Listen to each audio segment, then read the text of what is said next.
to be.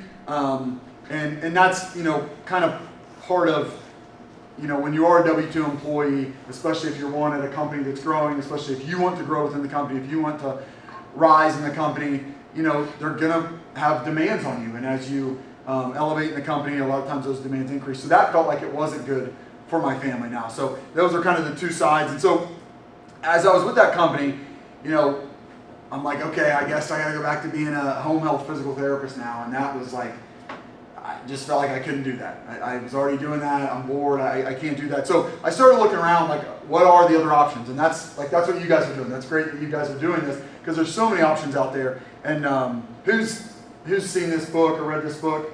You guys seen this? You all should read this book. Even if you're not interested in real estate, you should read this book. And to me, the main point of this book is he likes real estate, so he talks about real estate. But I felt like it opened my eyes to, like, there's a whole different game that I didn't know about that some people play, but my parents don't play that game. Nobody I know plays that game. And that's entrepreneurship and owning a business, investing, real estate, owning assets, all this stuff that I had really never heard of before. And this is what wealthy people do. Wealthy people don't become wealthy, like really wealthy, by being an employee. There's almost no way to create significant wealth just by being an employee. I mean, of course, there's a few CEOs in America that make a couple $1 million. Still, they're losing half that in taxes. They're going to make most of their wealth when they're investing really well. So that's what that book's about. There's another book that he wrote called The Cash Flow Quadrant that's really good. But I felt like in both of these, I didn't have potential for financial freedom and time freedom. So that's important. You can make a lot of money, and I was on my way to making good money, climbing the corporate ladder, but then I didn't have time freedom. I had to be at work, a certain amount of time. It was like, hey, if you want to prove yourself, just be here more. And this was pre-COVID, so I guess a little bit different now. It feels like there's some more, but I mean, if you're in a corporate job and you want to grow, they want to see you there. You got to be there when everybody else is there. All that. So yeah, I was looking for a different option. Felt like I found it, so I decided I want to play the other game. And the more I learned about real estate, the more I thought I would like it. So I'm just going to tell you guys a little bit about my journey. If you're interested in real estate, maybe this is a way to get into real estate. It's certainly not the only way. But this, I think a lot of my journey is just an entrepreneurship journey. You can take a lot of the things I've done and a lot of the things I learned, I think, and use it anywhere. So when you're first starting out, it's time to get educated. Learn all you can, absorb. Again, you guys are, great head start. For me, what I ended up doing then was I left my corporate career. I did go back to being a home health physical therapist, but I decided I'm going to do real estate on the side. I'm going to start a side hustle. And so as I'm driving around, walking with old people, with home health physical therapy, in between I'm just listening to all the podcasts, right? Audio books in my car and learning as much as I can. And meeting with people, that's a great thing. Networking, I mean, you guys, just hearing from people like me, I was going out and trying to meet those people. So doing those things. I decided I wanted to get into apartments. Why? I mean, here's a couple benefits of rental real estate. So owning assets, holding on to them. You get cash flow typically if you do it right. The income that you receive from the people renting the building that you own is going to be more than all the expenses that come with the property, including paying the debt, paying off the debt that you have on the property, paying off the loan. So you should make money every month. And then the amortization means, like I said, your renters are paying off your debt. So you buy, $100,000 property, the bank gives you 80, you got to bring 20. Your renters are going to pay off that 80. So if you hold it for 25 years, your renters, their income is going to pay that off while you're making cash flow. Of course, we know our government, if they're going to do anything, they're going to devalue the currency. That's going to continue. So everything's going to be worth more in 10 years, 20 years, 30 years. So I bought it for 100. It's going to be worth 200 in 10 years. And I get to keep all of that, right? So that's the appreciation. And then there are tax benefits. Our government wants to incentivize people to own real estate. So there's certain things, and I won't get into all that. But that's what I liked about that. And then why I thought I wanted to get into apartments versus owning a duplex or a triplex is just scale. So obviously if you buy more units at a time, you get more of these benefits, right? And then it's usually easier to manage. If you can imagine, if you want to buy 100 units, what do you think is easier to manage, a 100-unit apartment building or 100 houses spread out all around Cincinnati, right? Your maintenance guys running around all of them, your leasing agents running, they can't be efficient, right? 100. So just things like that made me want to get in, but it is hard to get started. So I had a big dream, and hopefully you guys do, but often it's good to start small. So even though I thought I wanted to buy apartments, we started with this flip right here. That's my son walking through the grass. It was a really, probably a lot of people say this, I would never do this investment again. And it wasn't an investment, it was a flip, but I'm glad I did it because often that's how you get started. You often have to start with the stuff that other people don't want to start with. If you guys are going to jump right into real estate and try to compete with me, I'm already doing it full time, been doing it for 8 years or whatever. The broker's probably going to sell to me over you, so you got to go do the deal that I didn't want to do, and that's the deal I started out with. So we did a duplex after that. It's a great way, to start small, you start gaining experience, you start building momentum, you build a track record. Flipping is not investing. Flipping is just trading your time for money, just like any job, but it's in real estate. So when you flip, you buy something, you put a lot of time into it, you put money into it, you want to make it worth more, you sell it, you make some money, but then it's over. So it's really just like any other job, other than you got to put money up out front. When you go to a different job, you don't have to put any money out, you just make money. But that's all flip is.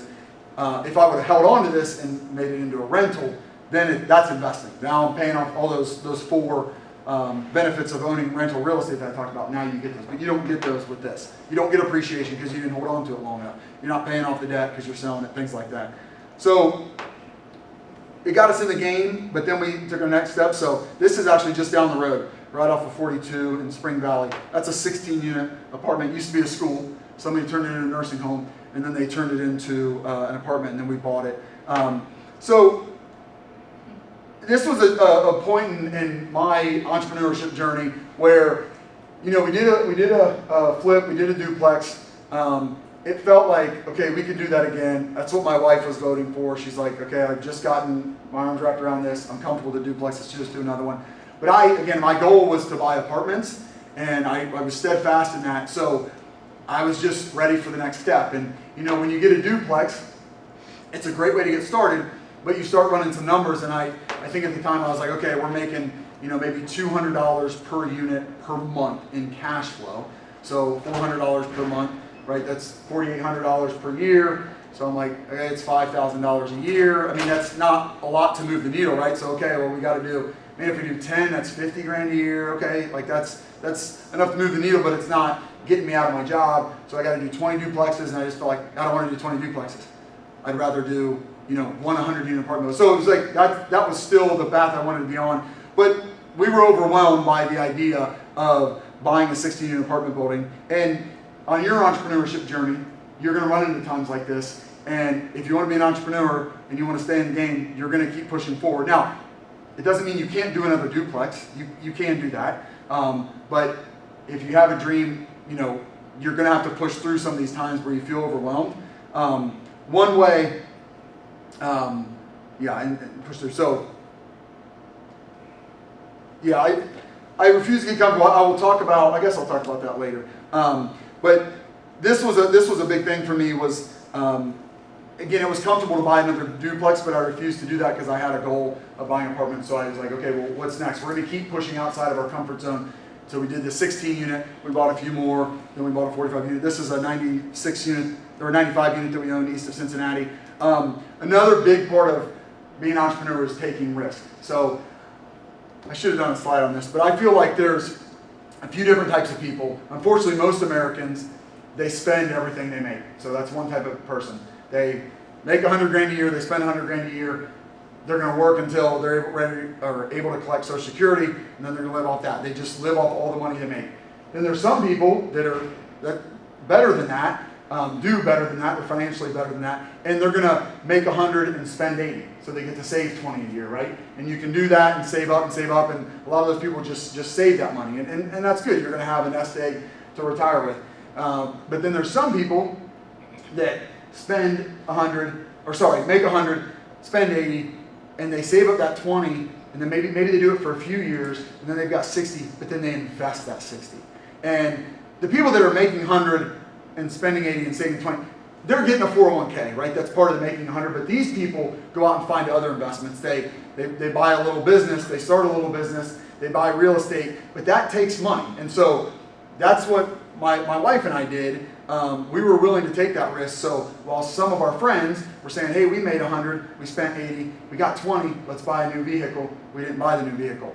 And they maybe did it for a few years, and then they upgraded their house. We didn't upgrade our house. Or they went on, fun vacations, and we didn't do that. So we sacrificed for a long time because we knew that 20 this year and 20 next year, we're going to invest that. But if you do that well, they're just saving 20 a year. Well, you took your 20 and turned it into 40, and then saved the 20 next year, and then turned it 40, and you're starting to compound, right? And so that's investing. But there is risk in that, because while our friends went and spent the 20 and had fun with it, we invested it. We could have lost it.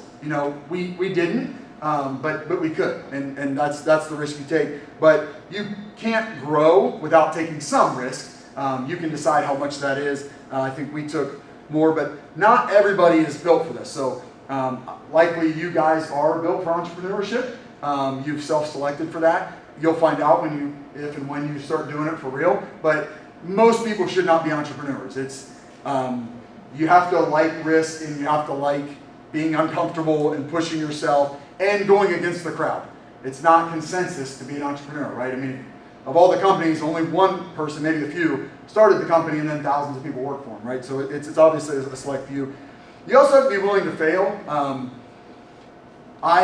For some reason, and I think what's kind of neat, I've learned a lot about myself. My wife has learned a lot about herself, and we've learned a lot about each other. We're very, very different, so that's what's been unique for us to learn. And this is good and bad, I don't care that much what other people think, whereas my wife does, and sometimes that can be a negative thing. You can be unkind in that way. My wife thinks about other people much more than I do, but it is a nice quality to have when you want to be in entrepreneurship, because you're doing something that most people are not doing. Most people think is crazy or stupid or risky. So that is part of being an entrepreneur.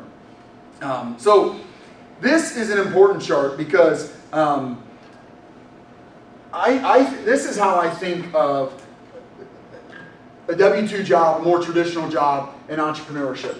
And the important part for you guys to look at, okay, so as you can probably tell, I think getting into entrepreneurship, starting a business, is exponential growth. And working in corporate America and working for the next promotion is linear growth. But the important part for you guys is to not look at the comparison here, which is exciting, right? But to look here, where after 10 years, maybe this is 10 years, you're still behind your friends that took the job at GE or P&G, and they're making $200 a year now. They might not like the job, but they're making $200 a year. And you decide to start a company, and you've started 4 different companies, and the first 3 didn't make it, and you think the 4th one's going to make it, but you're still behind your buddy that's been making $200 a year at GE.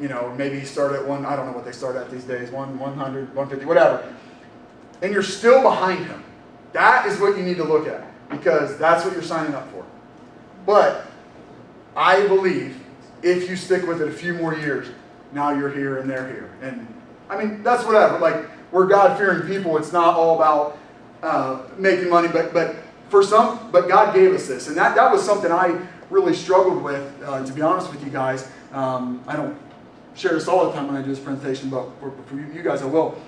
I really actually did struggle with that. When I was a physical therapist, I would often get to pray with my patients because they just got home from the hospital. I might be one of the first people to see them. Usually the nurse goes in first, but then I'm seeing them. And they just had a major surgery. Sometimes it's like an open heart surgery, so kind of a near-death experience for some of them. And so I got to pray with them. And again, I didn't like that job. I didn't like that part of it. That was a sweet part of it. But I didn't enjoy that job. And I wanted to go do this job. And part of it is because I do enjoy the chase of growing wealth. I do. I always have since I was a kid. I still don't really have plans for it. I drive a truck. I have no interest in driving anything else. We live in the same house we've lived in. We bought it, in 2012. My wife doesn't have fancy taste, fortunately, but I love building wealth. I want to be on this path. And I believe, and I had some good friends speak into me, and I felt like they gave me a license to say, like, God did create me this way. And so God knew when he created me that I'm not going to be happy with this, but I'm going to go after this, and he's going to use that. And so I just give you guys that. I mean, everybody's journey is different, so pray about it. But it is okay, I think, to build great wealth. And there's a lot of guys in the Old Testament that the Old Testament's written about, and a lot of them were the most wealthy people in the world at the time. So it must be okay. They did good things with that. And that's the challenge, right? I won't get into that. I won't preach to you guys too much. But that's the difference. So I like putting this in because you're going to go your own way. You're going to work for free sometimes. You're not going to take profit. We did that flip. We made some profit. Then we didn't take any of it. We put it into the duplex. Then we made more profit. We didn't do anything with it. We just put it in the next one. But that's what's building momentum to allow you to get to there. So, yeah, and then I threw this in because, it's not even like this. It's not smooth. It's up and down, and we're back below. Like that's what it's really like being an entrepreneur. So, this is an example. This is where we were. Okay, so we bought that flip we did was in 2017. 2018 we did a duplex. In 2019 we bought that 16 unit, that school building down the road, and an 8 unit in Wilmington, and a 10 unit. And then we held those. And then in 2020 I sold that whole portfolio thanks to the COVID stimulus boom that our government gave us. Everything doubled, as you guys know. So my portfolio doubled. And here's one thing I'll say real quick, since I got a couple laughs out of that. You guys must think something about that. The other thing I learned about Rich Dad Poor Dad, and I went down that rabbit hole, our government and our tax code is written to benefit wealthy people. Okay, so that's why wealthy people play a different game. They understand that, and they play that game. So when our inflation, okay, the inflation that we had hurts people that don't own assets. People that don't own anything, they only experience negative consequences from inflation. They might have got a stimulus check. It doesn't go very far. What they're left with is groceries cost way more than they used to. Labor costs, everything costs way more. But they don't own a house. So they didn't benefit from their house that has $100,000 worth of equity now. So at least people that own a house benefited from that. So they got to benefit from inflation. And they have the negative consequence of inflation. But imagine if you own 100 houses. You made 100,000 times 100, right? So the more you own, the more assets you own, the government exists to benefit wealthy. I mean, there's other things we can get, but that's what happens. That's how it plays out. The Federal Reserve, the things they do, it benefits asset owners. I'll just say asset owners, which are wealthy people. So anyway, we benefited from that. I wish we would have owned 340 units. I wish I would have owned 3,400 units between 19 and 20 because they all doubled. So that allowed us to sell all that. We put it all in our savings, and my wife and I knew that we could live off of that for like 3 years, but we didn't spend it. We put it there, and I said, now I can go all in, because when I went all in, my wife didn't have a W-2 job, didn't have a job at all. We were homeschooling our kids, and I gave up my W-2. So we jumped in. We had no income. We had to go get our own health insurance. That's really hard to do these days. And we went all in. But the next year, we were able to buy a few smaller apartment buildings, and then we kept growing. And then we recently just closed on a 415-unit apartment building. So this is that compound effect, and it could come back down, it could crash, but we've built up some momentum. But I want to show you, and so that's what that's about. Yeah, there's a great book you guys should read called The Compound Effect.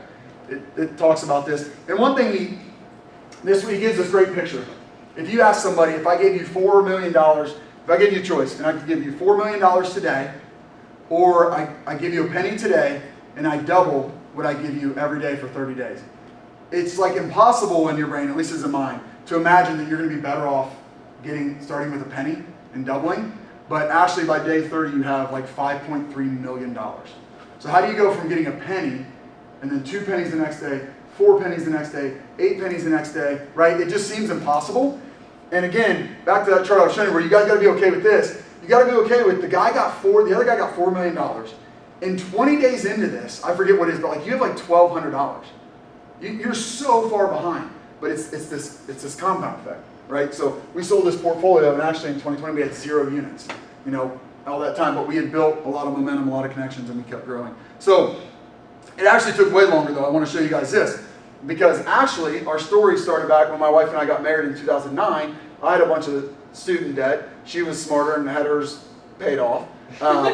And then, we saved up. We saved, again, making 100. We weren't making 100. We were making, again, I was in grad school spending more money while she was a nurse, so we were making like 40 a year. But we were still able to save money even on 40 grand because we were so frugal. And so by 2012, we had enough saved up to go buy our first investment, which was our house. But because we bought and then rehabbed it and waited and kept saving, when we were ready to do that flip, so I guess I should have taken that to 2, but whatever. In 2017, when we actually bought our second house, which is flip, we had money saved up, and we also, since we bought our house and fixed it up and owned it for a while, again, and the government's going to keep devaluing the currency and make your house worth more, we used the home equity line of credit to do that flip.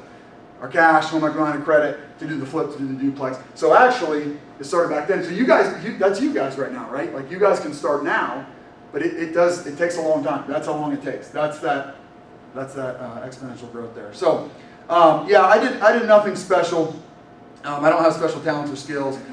One great thing is to find somebody who's doing what you want to do, what you think you want to do. Find those people.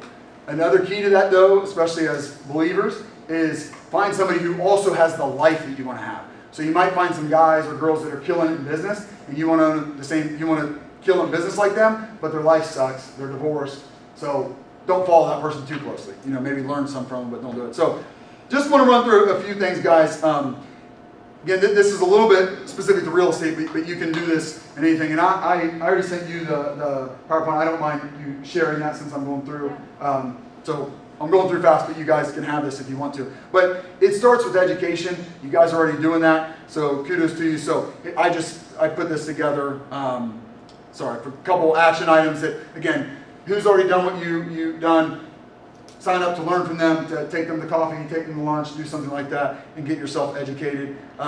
If you're going to do real estate, a huge part of it is underwriting. So underwriting can go into any investment. Underwriting basically means I've got to take all the financials of an investment property, which is just like a little business or any business that I'm looking at, and I've got to look at, okay, what's all the revenue? What are all my expenses? What's left over is called the net operating income. You typically take that number and then you use that number to value the business or value the real estate. And then you got to think, unless I'm buying it with cash, how much is my debt payment going to be? Right? If I'm borrowing from the bank, I got a debt payment. And then after that, okay, here's my cash flow. So that needs to be a good number, right? It needs to be a good number to make it worth your while, or if you're bringing in other investors, to make it worth their while to buy that. So you have to learn to underwrite whatever business you're in. That's going to be a big part of it because that's the only way. So there's a couple things in here that are real estate related that just kind of take you through how to value real estate. I didn't say it's the beginning. You guys can interrupt me at any time with questions. I'd be happy to stop and expand on anything. This is just like a simple underwriting sheet that I used to use. I use something a little bit different now, but it's a pretty simple underwriting spreadsheet that, this just kind of takes you down through it. So you bought the first kind of apartment building we bought was a 45 unit, $2.5 million. Just kind of takes you down through all the income, and then we put in a number there for expenses, each in there, and then now we're putting our debt. So it goes on, but you can kind of see that this is just a simple underwriting spreadsheet. So you can, use this for a real estate purchase, which is just a business, but you can use this for a business, obviously, right? Just plugging those numbers in. And so what a good spreadsheet like this will do is you put in all the numbers and you get down to the bottom and your cash on cash return is 2%. And you're like, my gosh, okay, I'm gonna invest $100,000 in this. I'm gonna make $2,000 a year. That's not good. I can find something better to do with my $100,000, right? Okay, well, change your purchase price, right? So I can't offer $2.5 million for this property because I'm gonna make $2,000 off my $100,000. Okay, well, let's offer $2 million. So that's how you come up with your purchase price. That's how you know what the property's worth to you. If you want to make a 12% return, you might have to offer $1.5 million. Okay, then that's your offer price. Somebody else might be okay making an 8% return, or they think they can operate it better, which maybe they can, maybe they can't. but they think they can, so they're okay offering more, so they're going to get the property, you're not.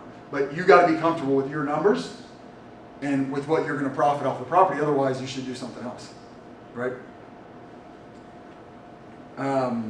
Yeah, so this just puts some stuff together. If you guys want, if you email me and I have it at the end, I would be fine sharing that, just an example of an underwriting spreadsheet with you guys. You got to get practice doing that. So the hardest thing to do, in my opinion, is to find deals. And this could be, finding businesses, finding real estate, finding an opportunity, whatever it's going to be. I might have to get a drink. That's the hardest thing, and that's what you're going to get paid for. So you got to figure out what that looks like with whatever you're doing. Excuse me. And that often takes a team. For real estate, you're working with brokers that have all the deals, so you got to develop a relationship with them and get them to share deals with you. So that's a big part of that. Some action items. I got another book recommendation in there. If you're interested in smaller real estate investments, there's a really good book called How to Make Big Money in Small Apartments. That's a really good book that's pretty inspiring. And then, a lot of businesses, real estate, is one of them. It's gonna take money and likely more money than you have. Thank you. So I'll give you guys a quick example.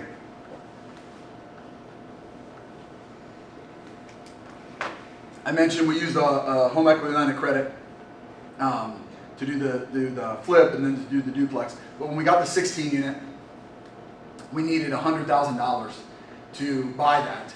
And so actually my in-laws decided they wanted to invest with us. So they gave us the $100,000. So we gave them 50% ownership for bringing the money. And we got 50% ownership for doing all the work. For finding the deal, for putting it together, getting under contract, doing the inspections, and we're gonna own this for a while. The plan was to own it for 5 years and sell it. So we're gonna be working on it for 5 years. So we're getting paid 50% to own or to operate the property, right? So, but we had to find that person, and if you don't have, in-laws or family members or close friends, you might be pitching your deal to others. I'd say a key there for you guys is to just talk about what you're doing. The more you talk about it, you're going to run into somebody that knows somebody that would be interested in investing with you. So that's a key to just. It sounds like you guys do that. You're talking with each other about it, but you guys all know different people. You all have different networks, and so you might be talking to somebody. You guys have probably done this. Like, dude, my uncle actually does that. I think he might be interested in talking to you or whatever. So and so. My dad's been trying to get into real estate. Doesn't have the time. He may put up the money when you buy something, whatever. So. A lot of times you got to do something with your own money. So even though we had never bought a small apartment building before, we had flipped a house, we had done a duplex, we had shown that we have a little bit of a track record. A lot of times that's just, you already took risk, you already showed the grit and determination it takes to do it. And so that's part of why my in-laws or maybe an outsider would say, you know what, I'll take a bet on you because I've seen some of what you do. So a lot of times, again, that's why you might need to save up some of your own money to get it going yourself, and then people can see some track record and be willing to invest with you. And it takes time. So I remember I have a mentor coach, and he owns a couple thousand units. And I asked him one time, like, all right, I want to raise more capital. I want to increase my efforts. So I'm like, okay, thinking like marketing, like what's all this stuff I do? And he's like, all I can tell you is it took me 8 years to be able to build up a brand, to build up a track record, to build up trust, to have people invest with me and me give them their money back and make them money, and then they invested again and they saw it work, so then they told their friends, and he's like, it just took 8 years. And that's not the answer I wanted, because I was like 1 year in and I wanted to like see it happen next year. But we haven't been in quite 8 years. Well, I guess since we flipped the house we have, but since we raised money it hasn't been 8 years. But it does. It takes time. Developing relationships.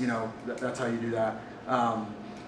So just some action items I put together if you wanted to, raise capital. Some things that you can do to make that happen. So then the thing that often gets forgotten, if you're just thinking like an investor, which you often start at, is you have to operate the business, you have to operate the property. Now, when we started out, I didn't want to do that. I didn't want to be the property manager. We managed the duplex that we owned and just didn't enjoy it. So when we got the 16 unit, we hired a property management company. So you can do that. You can buy a business and it's already running and has a general manager and let them do the work, and you are just the investor and overseeing things and making sure it's going right, and you're the one putting the capital in. So you can do that, and that's what we did. But the buck does still stop with you. You're still making the decisions. You have to manage the manager, making sure they're doing a good job, pick the right one, get rid of them if they're not good, get another one in there. Or you might operate it yourself, and then you're really hands-on. So for us, I'll just give you an example. When we got that 16 unit, we were just overwhelmed by the idea of managing that. Again, we didn't like doing the duplex. And then, we decided, well, I think, again, a mentor or somebody that had done it was like, we just hire a property management company. And I'm like, how do I find these? He's like, here's one that I've used. Use this property management company. So I do. So that's kind of how some of that stuff can work. And so this property management company, they're not that big, but they manage like 1,000 units in Dayton. And this was a 16 unit. So for us, a 16 unit at the time just felt like climbing Mount Everest, right? I mean, we didn't know anybody that owned a 16 unit apartment building. It just felt like, again, traveling to Mars or something. And yet, here's a company that has agreed to manage the property, and this is 1.6% of their portfolio, right? This is nothing to them. So all of a sudden, it was like, wow, this is no big deal to them. They manage 1,000 units, so 16 units is nothing to them, and they're the ones that's going to manage it. They're going to collect all the rent. They're going to pay all the bills. They're going to evict somebody if they have to be evicted. They're doing all that stuff. Now, we have to pay them, and they take away some of our profit. But for us, that was so worth it because it got us into that 16 unit, and we just had to find the deal and put it all together. But then they take over and manage it, and they might not do a good job. Again, that's where you come in. But that opened my eyes to. There's another good book for you called Who Not How, and that book is all about we're naturally, I think, just as humans, but certainly people that work hard, is when you come up to a problem, you say, okay, how am I going to get this done? And it's like a mindset shift to say, okay, who can do this for me? And that was us with this. I mean, that was a game changer. How are we going to manage a property? We don't know what we're doing. We're not fit for this. I don't want to go collect rent from people and then evict them if they don't pay, kick them out of there. And it's like, okay, well, who can do that? And boom, there they go. And now, we're off to the races. So, that's a game changer to realize you can partner with people. Just like, some of you guys were talking about marketing. I don't like social media, a little bit older than you guys.